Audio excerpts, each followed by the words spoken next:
Hello friends, welcome to Himalaya study IQ channel. Friends, percentage हम कर रहे थे और परसेंटेज के 6 पार्ट हमने कर लिए हैं। 1 से 6 तक हमने कंप्लीट करा दिए थे और आज हमारा 7वां पार्ट है। ठीक है, 7वें पार्ट में भी हम कुछ क्वेश्चंस लेके आए हैं। बहुत इंपॉर्टेंट क्वेश्चन है, उसको आप देखिए। पहला क्वेश्चन हम कराने जा रहे हैं। पहला क्वेश्चन है, यदि एक घनाभ की लंबाई, चौड़ाई तथा ऊंचाई को क्रमशः 5% कम किया जाता है, लंबाई को, चौड़ाई को भी 5% कम किया जा रहा है, ठीक है, और तथा ऊंचाई को 20% बढ़ाया जा रहा है। माइनस का मतलब होता है कम किया जा रहा है, साथ में माइनस है तो ठीक है। पहले आपको बता दो घनाभ क्या होता है। घनाभ को इंग्लिश में बोलते हैं क्यूबॉइड। ठीक है, क्यूबॉइड बोलते हैं। तो ये बोल रहा है कि 5% माइनस मतलब 5% कम किया गया है, चौड़ाई लंबाई को, चौड़ाई को भी 5% कम किया गया है और ऊंचाई को 20% बढ़ाया गया है। तो कह रहा है कि इससे इनको बदला जाता है, ठीक है। तब घनाभ के आयतन में प्रतिशत वृद्धि उनमें ज्ञात करनी है, ये पूछ रहा है, ठीक है। तो सबसे पहले हम देखते हैं 5% को हम क्या लिखते हैं,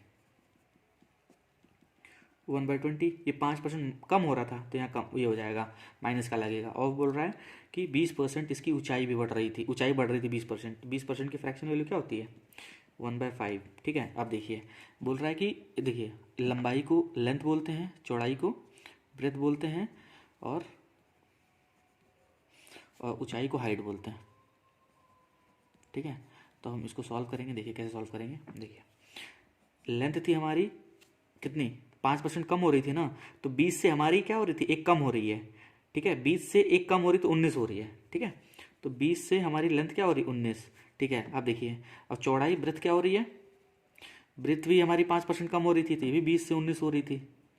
ठीक है, ये कम हो रही है ना, तो 20 में से 1/20 है तो 20 में से एक कम करेंगे तो इसलिए 20 से 19 हो रही है। ठीक है, अब देखिए अब हाइट की बात कर रहे हैं, चौड़ाई की। तो चौड़ाई कितनी हमारी 20% थी, 20% से बदल बढ़ रही थी।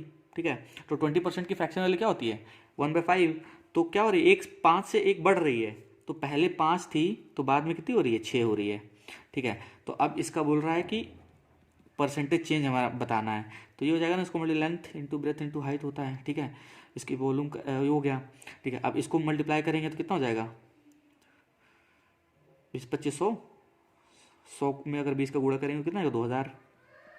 ठीक है, अब देखिए 2000 आ गया। अब देखिए अब इसका इसमें गुणा करेंगे, इसका इसमें गुणा करेंगे, इसका इसमें गुणा करेंगे, कितना आएगा, 19 का स्क्वायर कितना होता है, 361 होता है, और 361 में 6 का गुणा करेंगे तो कितना आ जाएगा, 2166 आएगा, 2166 आएगा। ठीक है, तो यही बोल रहा है कि मतलब कितना चेंज हो रहा है परसेंटेज में, कितना बढ़ रहा है, 166 बढ़ रहा है ना, कितने पे बढ़ रहा है, 2000 पे। तो देखिए 166 बढ़ रहा है, परसेंटेज चेंज हमें बताना था।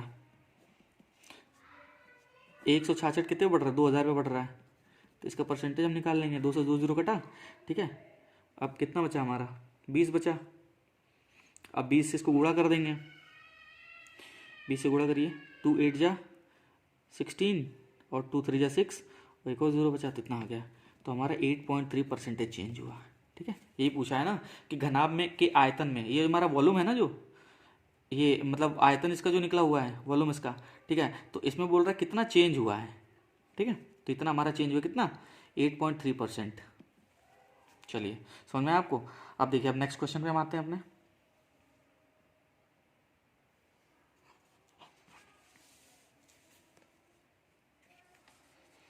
देखिए हमारा नेक्स्ट क्वेश्चन है, बोल रहा है कि रवि सूरज से 12 साल छोटा है। ठीक है, कितना छोटा है, 12 साल छोटा है। फिर बोल रहा है कि रवि की आयु उसकी और सूरज की आयु के योग का 40% है। तो फिर बोल रहा है कि आज से 9 वर्ष बाद सूरज की आयु क्या होगी। ठीक है, तो अब हमें पता ही है 40% की फ्रैक्शन वैल्यू क्या होती है, 2/5 होती है। ठीक है, अब फिर बोल रहा है कि रवि की आयु उसकी और सूरज की आयु का के योग का कितना है, 20% है। तो नीचे वाला कितना हो गया हमारा, ये हमारा रवि और सूरज की आयु का योग है, ये रवि और सूरज की आयु का योग है, ये 5 नीचे वाला। तो हम कैसे लिखेंगे, यहाँ लिखते हैं रवि और यहाँ आ जाएगा सूरज। ठीक है, सूरज का कितना है, 5 है, और रवि का कितना है, 2 यूनिट है। ऊपर वाला रवि है ना, ठीक है, और नीचे वाला रवि और सूरज का है,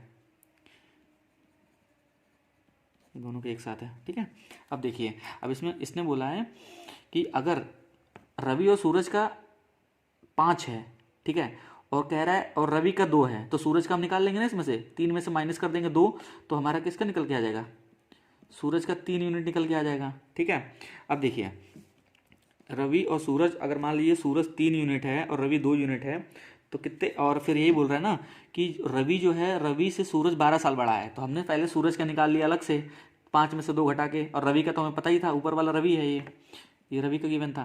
ठीक है, तो इसमें से इसको घटा दिया, 5 में से 3 घटा दिया, 5 में से 2 घटा दिया, 3 आ गया, तो 3 हमारे किसका आ गया, सूरज का आ गया अलग से, और ये रवि का है।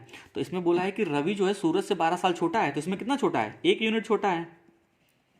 तो ये कितना, 1 यूनिट इसमें छोटा है, तो टोटल कितना यूनिट, 12 साल छोटा है, तो 1 यूनिट बराबर 12 हो गया। तो 1 यूनिट की वैल्यू जब हमारी 12 है, तो वही बोल रहा है कि आज से 9 वर्ष बाद सूरज की आयु क्या होगी। सूरज की आयु पूछा है, तो सूरज का कितना यूनिट था, सूरज का 3 यूनिट था, 12 में 3 का गुणा कर देंगे हम। ठीक है, 12 इंटू 3 कितना होगा, 36, और 36 में अगर हम 9 ईयर और जोड़ देंगे, अगर 36 में 9 ईयर और जोड़ देंगे तो हमारा कितना हो जाएगा, 45 साल। ठीक है, तो हमारा सूरज मतलब 9 वर्ष बाद सूरज की आयु कितनी हो जाएगी, 45 ईयर हो जाएगी। ये हमारा आंसर है 45 ईयर। ठीक है, समझ में आया कि नहीं आया, ये बस आपको यहाँ पे समझना था। बोल रहा है कि रवि की ये वाली लाइन अगर आपको समझ में आ गई तो आराम से क्वेश्चन हो जाए, कोई दिक्कत नहीं है। रवि की आयु उसकी आयु से उसकी उसकी और सूरज की आयु का के योग का 40% है। उसकी और सूरज मतलब रवि और सूरज की आयु के योग का 40% है, तो इन दोनों का योग ये था ना, 5 था, और रवि का ऊपर 3 है, और जब दोनों का ये 5 है और रवि का 2 है, तो हम सूरज का निकाल लिए, सूरज का 5 में से 2 घटा दिए, 3 यूनिट हो गया।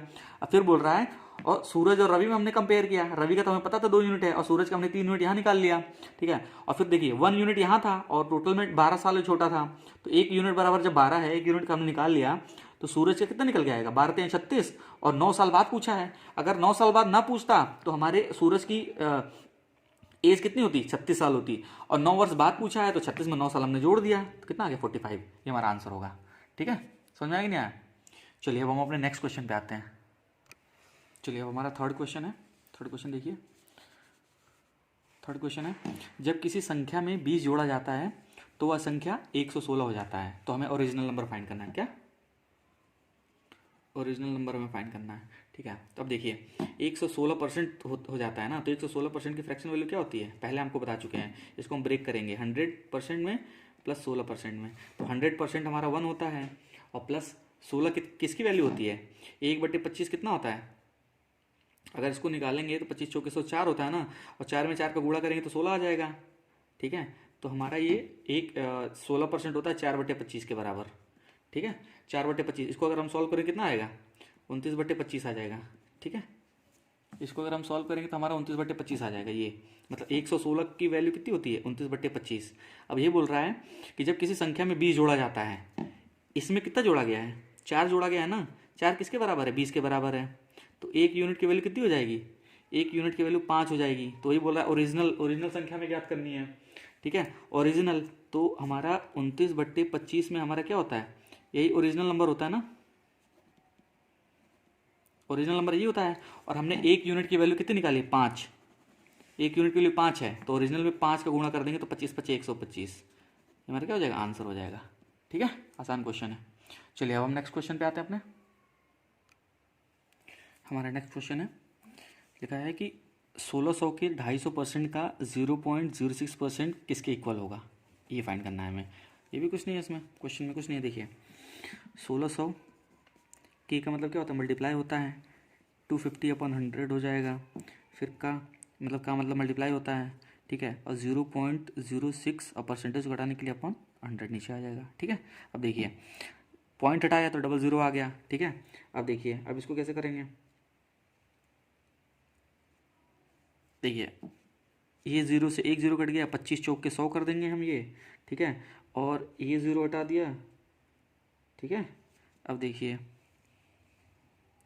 4 चौक के 16 कर दिया ये।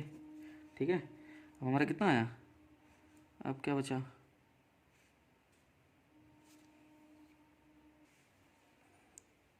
2 25 10, 2 3 6। ठीक है, तो 4 3 12/5 आ गया, 12/5 कितना होता है, 2.4 होता है। ठीक है, ये हमारा आंसर होगा। मतलब 16% के 250 का 0.06% कितना होगा, 2.4 होगा। ठीक है, ये थोड़ा कैलकुलेटिव है ये, इसको सॉल्व करना पड़ेगा। नहीं तो एक और मेथड है, 250% को हम क्या बताया था आपको, 250% को हम 200 में प्लस 50 में 200 प्लस 50% में ब्रेक करते हैं। हमें पता ही है कि 100 अगर 1 होता है तो 200 हमारा 2 होता है, और इसको पता ही है ये 50% को 1/2 लिखते हैं। इसको सॉल्व करेंगे तो 5/2 आ जाएगा। ठीक है, अब ये 5/2 है ना, हम इसके जगह पे यहाँ रख देंगे और उसके बाद सॉल्व कर देंगे तो आ जाएगा। इसको मतलब ये ज़्यादा कैलकुलेटिव हो जाएगा, 250/100। तो 250% की वैल्यू हमने निकाली 5/2। 5/2 अगर हम यहाँ पुट कर देंगे तो आसानी से निकल जाएगा आंसर। ठीक है, ये भी आप तरीका लगा सकते हैं।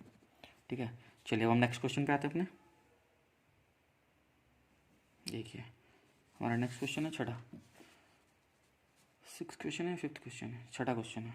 ठीक है, चलिए जब किसी संख्या का 216 जब किसी संख्या को ये को होगा यहाँ पे, जब किसी संख्या को 216 से बढ़ाया जाता है तो यह संख्या 140 हो जाती है। ठीक है, क्या हो जाती है? 140 हो जाती है।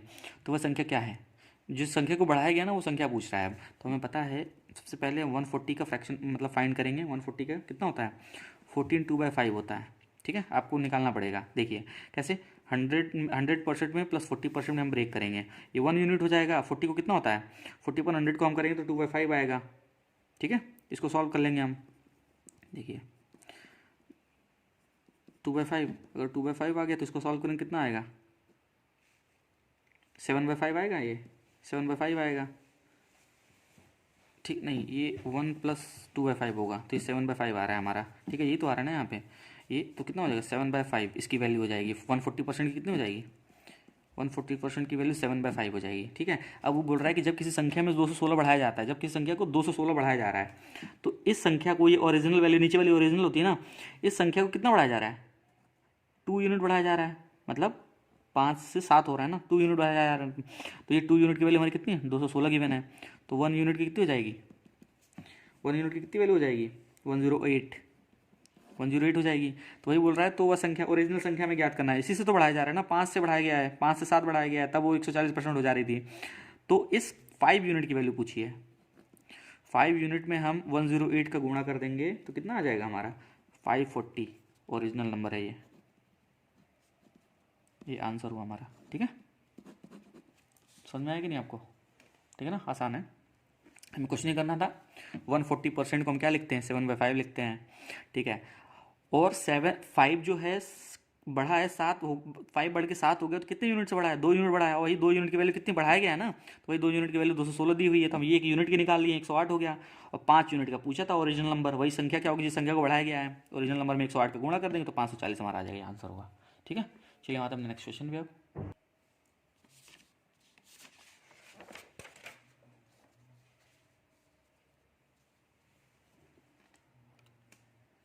देखिए नेक्स्ट क्वेश्चन हमारा, जब किसी संख्या को 24 से बढ़ाया जाता है, सेम क्वेश्चन है वैसा ही, 24 से बढ़ाया जाता है तो वह संख्या 115 हो जाती है, तो वह संख्या ज्ञात करनी है हमें। अब देखिए इसमें हम 115 हो जा रही है ना, 115 की हमें फ्रैक्शन वैल्यू डायरेक्ट याद होना चाहिए। 115 की वैल्यू होती है कितनी होती है? 23/20 होती है। लेकिन अब हम निकालेंगे इसको कैसे? 100% प्लस 15%। ठीक है, तो इसको हम कैसे सॉल्व करेंगे? 100% 1 होता है, प्लस 15% कितना हो जाएगा? 15% को अगर 15/100 करेंगे तो 5 × 15 और 5 दूनी मतलब 20/25 होता है, तो 20 से गुणा कर देंगे। तो इसको सॉल्व करके कितना आएगा? 13/20। तो इसको सॉल्व करिए, 20 प्लस 3 इक्वल टू 23/20। इसकी वैल्यू आ रही कि नहीं आ रही है, जो मैंने यहाँ बताया था। तो 115 की वैल्यू कितनी होती है? 23/20। अब वही बोल रहा है कि जब कोई संख्या, ये बीच वाली संख्या, ये ओरिजिनल नंबर है, ये ओरिजिनल नंबर बढ़ रही है कितने से? +3 हो रहा है। तो ये यहाँ कितना बढ़ रहा है? वास्तविकता में कितना बढ़ रहा है? 24 बढ़ रहा है, और यहाँ पे 3 बढ़ रहा है, तो ये 3 यूनिट की वैल्यू 24 हो गई। तो 1 यूनिट की वैल्यू कितनी होगी हमारी? 8। ठीक है, तो बोल रहा है भाई 20 यूनिट की वैल्यू बताइए। 20 यूनिट की वैल्यू 8 को गुणा कर दीजिए, 20 × 160। ठीक है, हमारा 160 आंसर हो गया ये। ठीक है, आसान क्वेश्चन है ये भी, कोई दिक्कत नहीं है, और इस टाइप का क्वेश्चन बहुत आता है एग्जाम में। ठीक है, इसको आप बार बार 2-3 बार आप देख लेंगे तो अपने आप हो जाएगा, कोई दिक्कत नहीं है। चलिए अब हम अपने नेक्स्ट क्वेश्चन पे आते हैं। ये 60 है ना। ठीक है, अब हम आते हैं अपने नेक्स्ट क्वेश्चन पे, 8th क्वेश्चन। ठीक है, अब देखिए 8th क्वेश्चन क्या कह रहा है, ये भी इंपॉर्टेंट क्वेश्चन है। ठीक है, 8वां क्वेश्चन ये कह रहा है कि एक संख्या से जब 15 घटाया जाता है तो वह संख्या घटकर 80% हो जाती है, तो उस संख्या का 40% कितना होगा? ठीक ठीक है। अगर आप इस क्वेश्चन को डिटेल में करेंगे तो फिर बहुत दिक्कत होगी, हो नहीं पाएगा। अब मैं आपको एक बढ़िया अप्रोच बता रहा हूँ करने का, उस क्वेश्चन को ऐसे करिएगा। देखिए बोल रहा है कि एक संख्या में जब 15 घटाया जाता है तो वह संख्या घटकर कितनी हो रही है, 80% हो जा रही है। 15 घटाया जा रहा है लेकिन परसेंटेज में हो रही है वैल्यू 80% हो रही है, तो उस संख्या का 40% हमें फाइंड करना है। तो इस क्वेश्चन में कुछ नहीं करना है, बस आपको एक चीज़ ध्यान रखना है, नोट करके लिख लीजिए।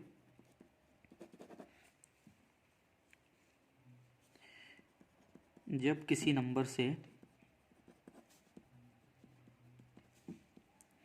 20% घटाएंगे तभी वह 80% होगा। ठीक है, होगा ना? ठीक है, तो अब देखिए 20% क्या बोल रहा है, 15 घटाया जा रहा है तो 20% वो संख्या बच रही है। तो हम घटाए क्या हैं, हम घटाए हैं 20%। ठीक है, 20% हमें घटाया गया है, तो घटाए हुए की वैल्यू गिवन है ना 15, तो हमें 80 से कोई मतलब नहीं है, इससे नहीं, घटाए हुए से मतलब है। तो 20% जब हम घटा रहे हैं तो इसकी वैल्यू कितनी है, 15 है। फिर बोल रहा है 40% की वैल्यू पता करिए। 40% की वैल्यू कितनी हो जाएगी, ये कितने गुना है, ये 2 गुना है। ठीक है, तो ये भी 2 गुना होगी।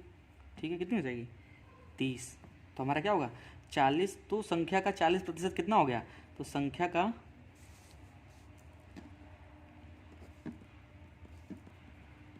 40% 30 होगा। यही हमारा आंसर होगा 30। कुछ नहीं करना था। देखिए एक संख्या जब 15 से घटाई जा रही थी तो 80% घटकर रह जा रही थी ना, तो यहाँ पे जो बची हुई संख्या है, यहाँ घटाई हुई संख्या है, तो जो घटाया गया है उसको हम रखेंगे इसके इक्वल 15 के, तो हमारी 20 घटाई गई थी।